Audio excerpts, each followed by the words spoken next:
applause. Morning, everybody. My name is Jānis. I'm responsible for Central Eastern Europe display division and focusing on Baltic region. Today I'll be talking more about strength of visual communication, as well as conveying ideas more effectively through certain channels that we use to channel information. Let me show you a small video what visual communication is already at this stage and where actually has taken us.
What do you think?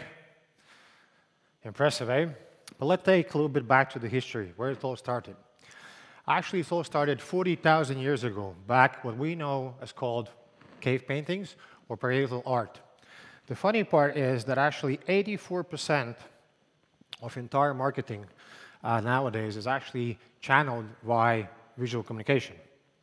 So back in the days, visual communication was, let's say, as a word, was started used in 1970 and was discovered in the United States by one of the students. And through air, basically, it's actually channeled and was used more and more in nowadays business. So through this, I'll take you through a small journey. This journey is going to be used with a couple of celebrities, and these guys back in the days didn't know the efficiency of visual communication. And those main points are actually going to bring them up in this day. Visual communication improves clarity of information. It's the same like if you would be reading a book, the movie you already seen, that actually book will make more impact on you rather than just a book where you have not seen the graphics.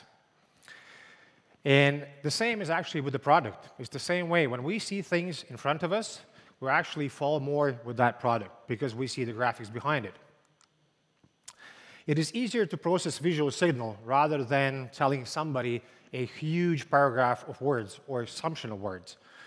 An image actually passed a lot more quicker rather than reading a book, reading a paragraph, or reading anything similar to it. Research actually shows that brain processes 60,000 times faster the image rather than text. Even an uneducated person can understand visual communication. Hence, makes the effective communication to everybody. The simplicity makes it clear and understandable. This is exactly the same way. When we travel throughout the world, the ones who drive the car are most probably going to smile right now. But when we travel around, we see all these road signs. How come we understand them? There's only one reason. They're simple, they're clear, and they're understandable. Effectivity in visual communication is one of the most important parts, because if the message gets delivered ineffective, there is no message. We understand that very clearly. So the main reason of that, it lies in cognitive function of our brain. And the study was conducted that actually 10 to 20% people tend to understand, let's say, text, but then at the same time, 50% more people would understand more visuals and the impact of visual communication. Flexibility is another important part within visual communication because of the reason that text or image has to be flexible at some point. And at the same time, what is important is that if we would have to channel a message, let's say to 2,000 people across the globe, let's say we would say 3 different continents where we have different nationalities, different understanding of lives, and we will have to channel the message. If I would have to speak in English, most probably some guys would say, well, You know what, let me think about it. How do I translate this term? How do I translate that term? And so on and so on. So if I would show a picture, that would make a common sense for many people in front of us, because picture does speak more than 1,000 words. With this, let me take you through a couple of things, or I would say top advantages of digital signage that are actually being used in nowadays business. It's definitely lower cost. And by that, I want to tell you that, let's say if we would have a production of printing house, we would have to have a production, we would need to have a logistics, we would need to have a team behind it. While with this, having just a marketing team who is efficient enough and can create the content, that actually would be spot on, because you wouldn't have to have all these overcosts.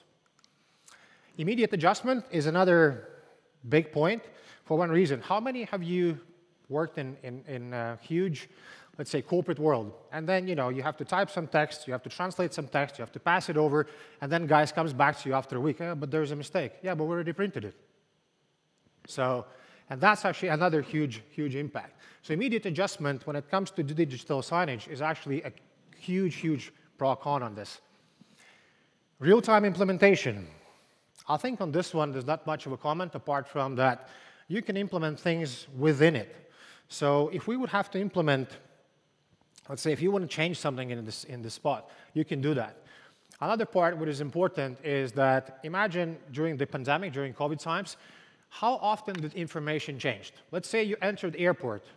Unfortunately, we didn't have that luxury to travel. But if you would enter an airport right now, so let's say if you go into Heathrow or Frankfurt and other big airports, let's say by point of entering or exiting to your gate, information might change.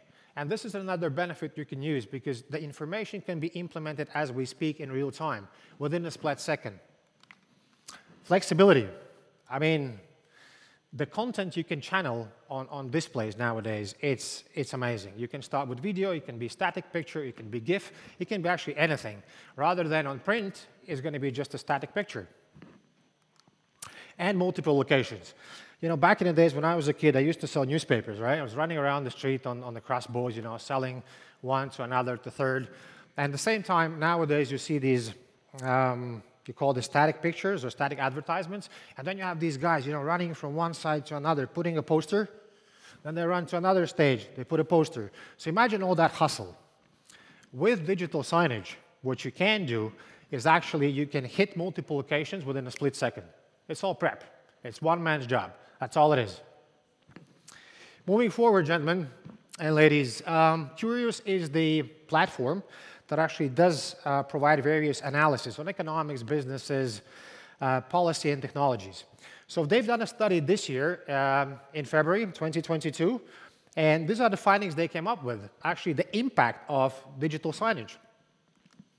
So 68% make purchase after seeing it, meaning, so 68% of entire population who was tested for this survey was actually saying that, if we would see a certain picture or certain illustration throughout digital signage, we would purchase more.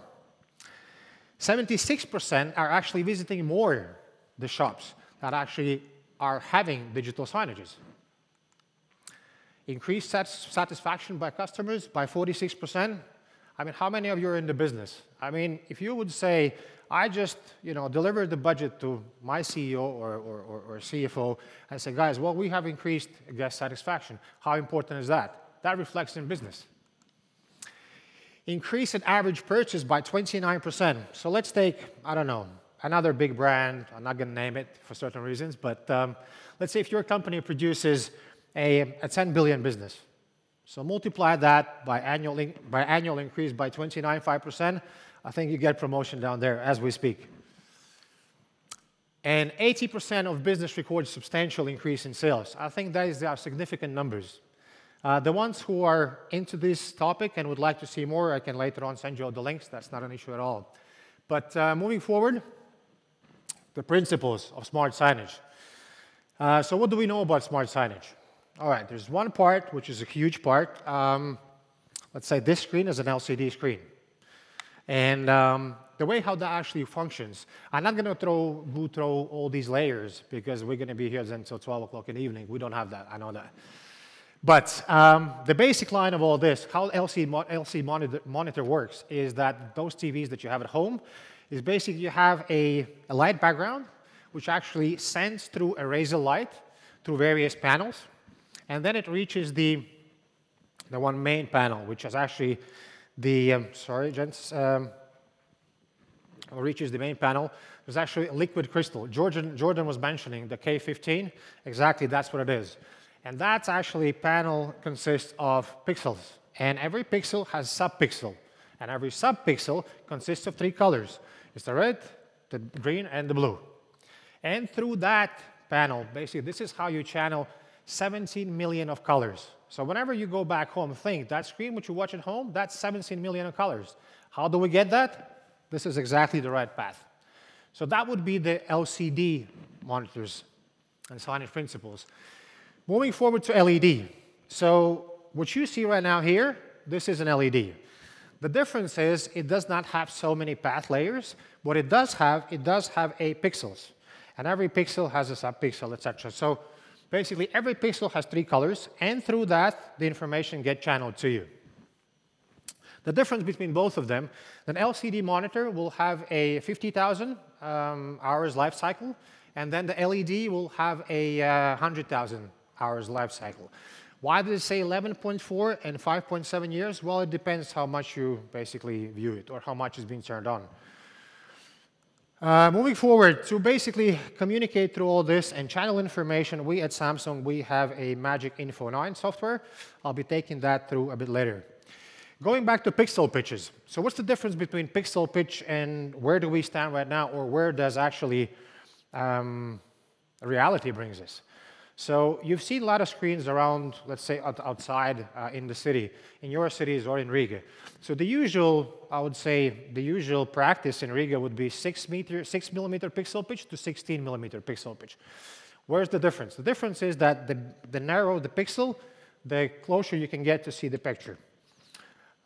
Initially nowadays, I just returned back from ISE, where we're at Samsung stand, where we're presenting the micro LED.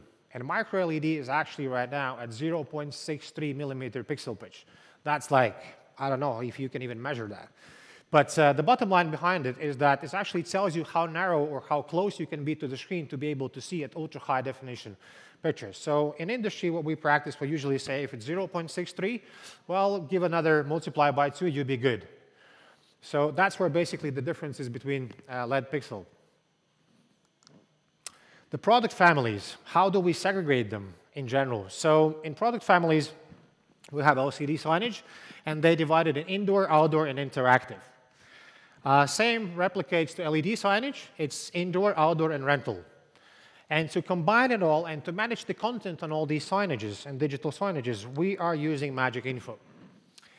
Speaking of Magic Info, it is a content and device management platform that is used to manage, control, and give you the best out of it. When it comes to content management, here I would say it's more interesting for marketing people because it gives you a creation of content, scheduling, and publication.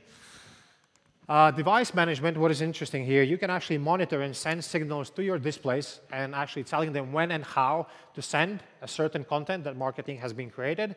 And at the same time, you can notify a certain screens at certain time. And obviously, for me as business development manager, for me is very important the data management because it's automation, it's analysis, and visualization. For me, it's important. So that, let's say, for example, let's say if we would put a poster or advertisement campaign, for me it would be very important how many people passed that screen, how many people looked at it, how long did they look at it, and what impact did it give me in the business. So at Samsung, we conducted a case study. And that case study was done in Europe, in 53 locations across the EU. So the study was done for 16 days, and the outcomes, what we found recently were, so the total reach of people we reached in 16 days was almost 3 million. The high visibility of screens in front of store reached 50% more attention rather than posters. Attention time grew up by 3 times. So an average attention time to a single person or single post is actually 2 seconds. With the screen, it's actually reached up to 6 seconds, which is a significant number. And one of the last questions in the survey was, did the screen influence your buying habit? 4% replied yes. With this, I'd like to conclude all this and tell you that above was the main points of visual communication. I think communication in general is more important rather than emails or phone calls. I think it's important as any other platform. Like we use Skype, we use Zoom, etc. I would say use visual communication in your business. You will benefit out of it definitely. And start applying it. Thank you. Thank you.